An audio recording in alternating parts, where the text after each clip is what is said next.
dikit-dikit gengsi ya. Dikit-dikit gengsi, dikit Banyak gengsi. enggak? Kalau mau bisnis ini, mau kerja ini banyak gengsian sehingga nggak jadi nggak mulai. Saran saya, apapun bisnis, apapun pekerjaanmu kali ini, lakukan yang terbaik, jangan gengsi. Nanti kalau kamu sudah sukses, hidupmu akan menjadi bergengsi dengan sendirinya. Mau pakai kolor pun bergengsi, kayak Papi Tom itu, pakai kolor naiknya Ferrari, bergengsi gitu loh. Jadi nanti itu hidup akan bergengsi sendiri. Kalian kalau sudah berhasil, kalian mau pakai kolor, pakai kaos kotang, bergengsi. Gitu. Jadi hilangkan gengsi selama masih berjuang. Kalau sudah berhasil, sudah sukses, hidupmu akan menjadi bergengsi. Fik, gitu ya Papi Tom. Ya, Ini yang ngajari Papi Tom ini yang ngajari. Nah, seperti hadis di bawah ini ya. Bahwa inna ma'a Allah mau barik lana fi ma razaqtana wa qina ada banar itu.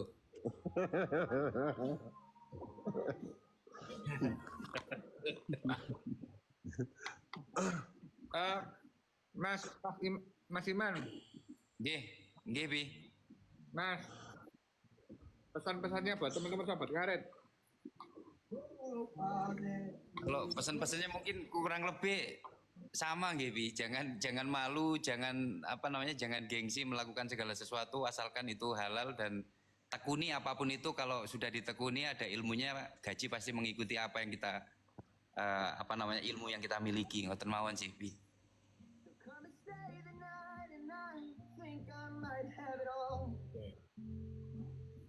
Pak Ustaz, Nggih. itu ini Mas Jamaluddin Malik tanya,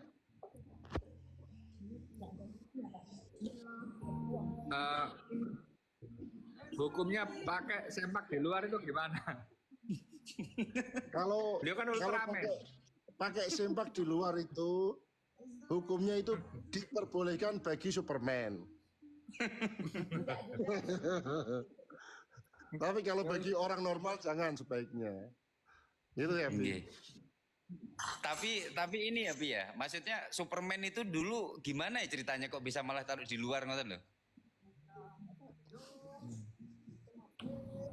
Ini yang tahu Mas Jamaluddin Malik. Ya itu ceritanya itu dulu, zaman dulu. Itu kan dia penemunya. Awal ditemukannya celana dalam itu begitu mungkin. Jadi dia penemunya lalu dikembangkan oleh penemu-penemu lain. Oh sebaiknya di dalam. Oh, oke.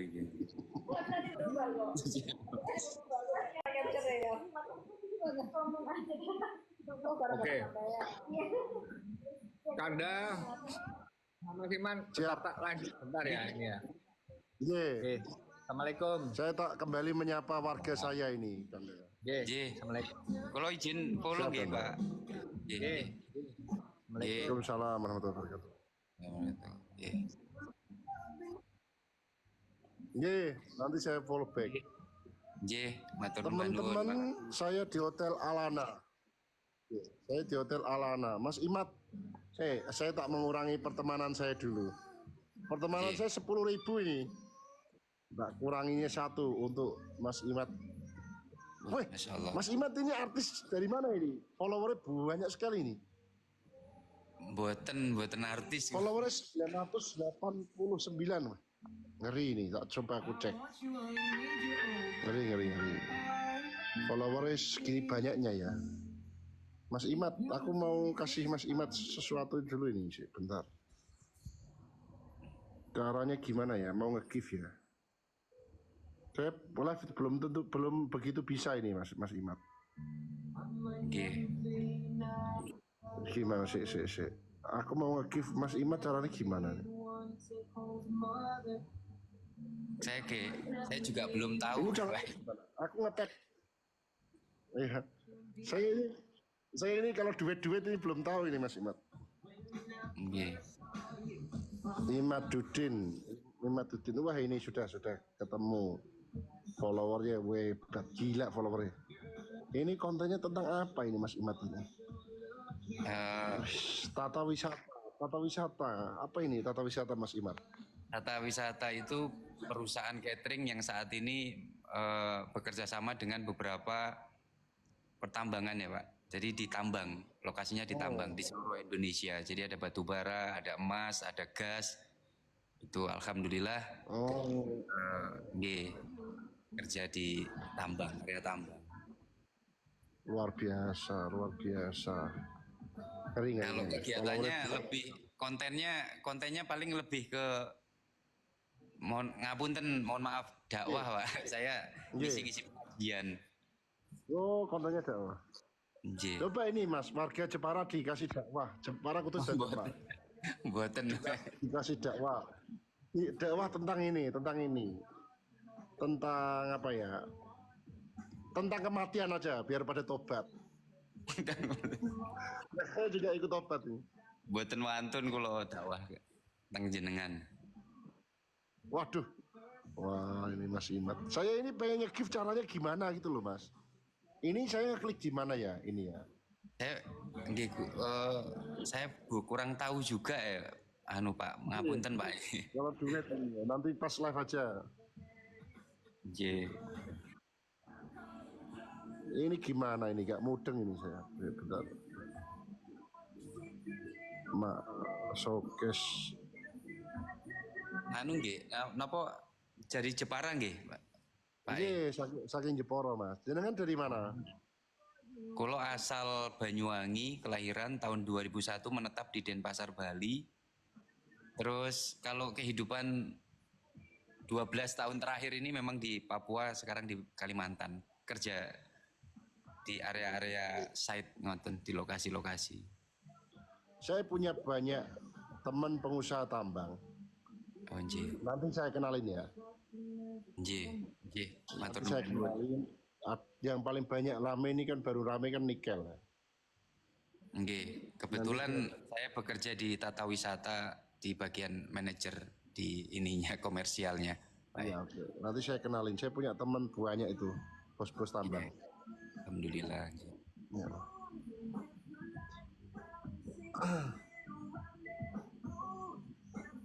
Teman-teman ada yang mau nanya sama Pak Ustadz gak ini teman-teman?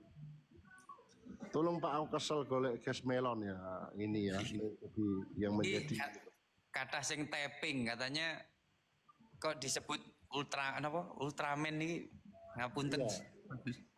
Disebut Ultraman karena saya ini memang Ultraman Mas. Tapi ini belum berubah. Oh nggih. Saya berubah saya Ultraman ini. Ini belum berubah nanti. Jadi saya waktu nyalek saya pakai Ultraman Mas. Oh nggih nggih. Nah, saya pakai Ultraman. Jadi waktu kampanye itu semua Ultraman, balihonya Ultraman, semuanya Ultraman. Ning Jepara nggih. Jepara Kutus Demak Mas. Oh nggih. Kalau kula biasanya niku teng Salatiga. Gini aja Mas ya, kita jadi pejabat tuh bingung ya. Kemarin saya kan nonton bola. Nonton bola kan.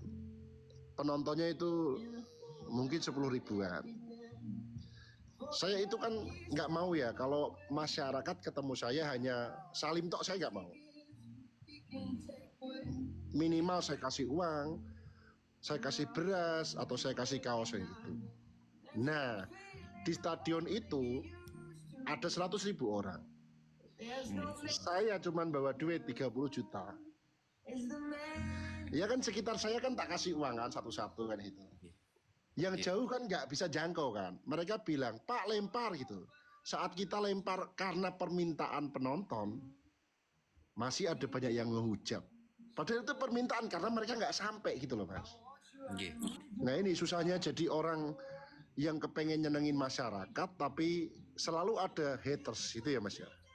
Nggih, jangankan kita yang manusia biasa nggih, Kanjeng Nabi saja yang diutus kali Gusti Allah banyak waktu itu. Kalau dibilang dulu kan mungkin bahasa sekarang kerennya itu haters gitu ya. Iya, Tapi hatersnya zamannya banyak. Rasulullah, nggih, zaman Rasulullah itu bahkan lebih parah lagi, bukan hanya menghujat, bahkan ingin sampai mengakhiri hidupnya Kanjeng Nabi ngoten. Jadi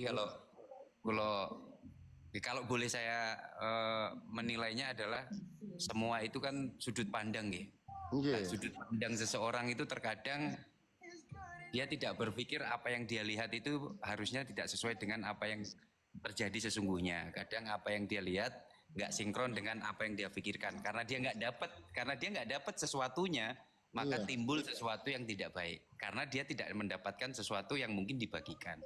Iya. Nah, niku mungkin pola pikirnya yang harus dibenerin, ngapunten. Terus ini Mas ya, saya ini dulu ya, waktu saya paling seneng ya ngasih orang uang. Karena apa? Karena saya waktu kecil itu bapak ibu saya itu hidup serba kekurangan. Nah, waktu saya kampanye, saya merasa sedih karena saat saya ngasih orang uang dianggap money politik. Nah, sekarang sampai detik ini Mas, setiap saya ketemu dengan warga saya mesti saya kasih uang. Nah, ini banyak warga kita juga apa ya? Merasakan heran. Biasanya kan ini hanya dilakukan saat menjelang pemilu kan itu. Yeah. Saya sampai detik ini setiap ketemu warung mesti saya borong sampai habis. Sampai habis. Saya tungguin sampai habis semua yang jajan gratis sampai detik ini. Nah, orang mengira dulu kan saya melakukan itu ya Mas. Saat kampanye dan sebelum kampanye. Nanti kalau sudah jadi DPR nanti pasti tidak akan seperti itu. Nah, saya buktikan bahwa pernyataan itu salah. Sekarang Pak Ustadz, saya minta pendapat Pak Ustadz. Nggih, ngapunten niki sambil PK nggih, soalnya lak mboten terusnya pelanggaran terus rencang-rencang niki. Oh gitu ya. Ya PK. Nggih. Ada I-nya enggak? Napa niku? Mbot. Ini sepanjang hidup saya baru pertama kali ini saya PK. Nggih. Nggih, ngapunten. Weh, ini win 7 kali saya win 0 ini ya. Memang belum pernah PK ini. Nggih. Nggih, terus mau pripun? Jadi gini Pak Ustadz. Kita ini sekarang ada dalam profesi yang banyak orang tidak suka, DPR. Saya ini gaji aja itu minus, saya buat bagi-bagi. Sudah minus. Gaji dan penghasilan kita di DPR itu sudah minus untuk saya bagikan ke warga saya. Nah itu masih ada banyak yang menghujat. Nah kira-kira Pak Ustadz, apa nasihat Pak Ustadz buat saya supaya saya ikhlas dihujat? Ini Pak Ustadz. Mungkin nggih ngapunten itu tidak bermaksud untuk menggurui nggih. Dalam artian kalau pesannya mungkin cuma satu, tetap menjadi orang baik meskipun kita dipikir sebagai orang yang tidak baik. Jangan berhenti atau jangan capek menjadi orang baik meskipun kita tidak dianggap baik. Jangan berubah menjadi orang tidak baik hanya karena tidak diperlakukan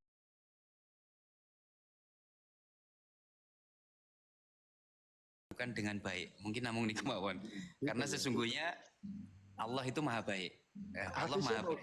Hadisnya. Hadisnya Pak Ustadz. Hadisnya. Wah, hadis niku kula mboten wantun, kula niki mboten ustaz tak. Kula nggih. Guys, ini beliau ini followernya hampir 1 juta loh. Kalau teman-teman ini penasaran coba deh dilihat. Saya penasaran, saya follow langsung. Follower 1 juta ini luar biasa. Betapa hebatnya ini Mas ini. Terus Mas, kita ini, saya ini bukan janji karena sudah bukan masa kampanye ya Mas. Waktu kecil kan nggak punya rumah ya Mas. Doakan saya Mas, saya punya cita-cita. Saya pengen beli tanah 10 atau 20 hektar. Saya buat rumah kecil-kecil, saya gratiskan untuk masyarakat. Itu cita-cita saya dari dulu. Cuma saat ini saya belum mampu. Duit saya belum cukup. Ya, semoga Allah kasih saya rezeki yang halal untuk bisa merealisasikan itu. Saya pengen Mas, saya pengen mendata orang-orang yang nggak punya rumah itu pengen sekali saya. Saya kasih ke mereka secara cuma-cuma. Itu kepingin saya benar. Saya pengen beli tanah yang murah-murah gitu. Makanya Mas, bagaimana Mas? Doa apa Mas yang bisa mewujudkan impian ini Mas? Yang pertama, keinginan atau harapan itu sudah menjadi bagian daripada doa. Gitu ya Mas ya. Nggih. Jadi doa Demi itu Allah, sebenarnya bukan ini saya nggak ngarang ya. nggih. Ya, demi Allah itu keinginan saya dari dulu. Nggih. Karena nggih niku Allah akan selalu mengabulkan semua prasangka hambanya terhadap dirinya. Amin. Makanya kalau misalnya ada seseorang yang berpikir, aku akan kaya ya Allah, aku akan kaya ya Allah. Insya Allah beliau akan kaya, insya Allah beliau akan dicukupi. Karena apa? Secara tidak langsung, di bawah alam tidak sadarnya beliau meyakini bahwasannya segala sesuatu ini memang Allah yang memberikan. Dan doa-doa yang akan dikabulkan oleh Allah itu adalah doa-doa yang dimana ketika keyakinan seseorang itu benar-benar sudah tidak ada selain daripada Allah. Dan Allah akan mengabulkan semua prasangka hamba. Prasangka itu termasuk dari tadi itu yang jenengan bilang, aku kepingin banget membuat rumah. Terus jenengan kan sekarang membagikan atau membantu orang-orang yang saat ini jenengan temui. Barang siapa yang mempermudah urusan orang lain, maka Allah akan mempermudah urusannya orang yang mempermudah urusan orang lain. Barang siapa yang suka membantu orang lain, niscaya Allah akan membantu orang yang membantu orang lain. Ya insya Allah mudah-mudahan ini bukan satu kebetulan ya, maksudnya Amin. saya kepanggih kali panjenengan bukan satu kebetulan. Kulo nggih sangat merasa bersyukur, alhamdulillah.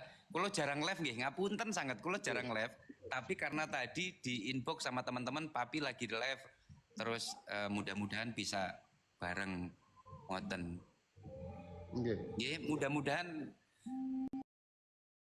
apa yang sudah jenengan lakukan, maka seperti janji Allah kepada hambanya, Allah akan melipat gandakan segala sesuatu yang diberikan oleh hambaku kepada orang lain yang dimana orang lain sedang membutuhkannya. Mungkin niku nggih. Dan dilipat gandakan. Ngoten. Jadi, nganu Mas, boleh tanya warga saya ini pada nonton. Warga saya pada nonton. Nggak ada yang ketemu saya makan terus bayar sendiri, itu belum pernah ada. Nah, kenapa? Kenapa saya lakukan itu? Waktu saya jadi kuli, saya punya penghasilan 30.000 per hari. Dan demi Allah, uang itu saya berikan semuanya untuk orang tua. Saya kalau makan, minta-minta ke orang. Dan waktu itu saya kampanye, itu, orang bilang paling dilakukan hanya saat pemilu. Sampai detik ini masih saya lakukan, Mas. Artinya apa? Gaji dari DPR banyak, 58 juta ya.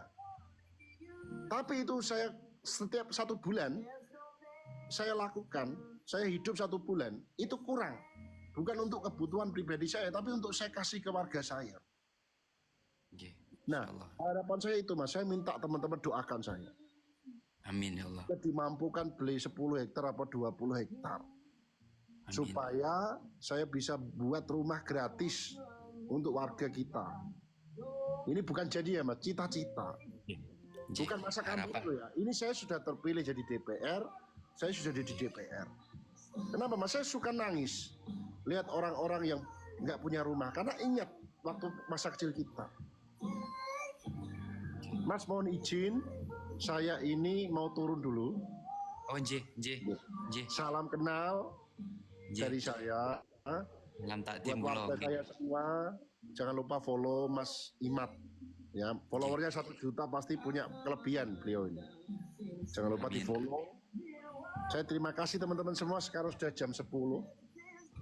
Saya harus istirahat untuk menjaga kondisi. Nggih. Matur suwun nggih. Nggih, matur nuwun sangat.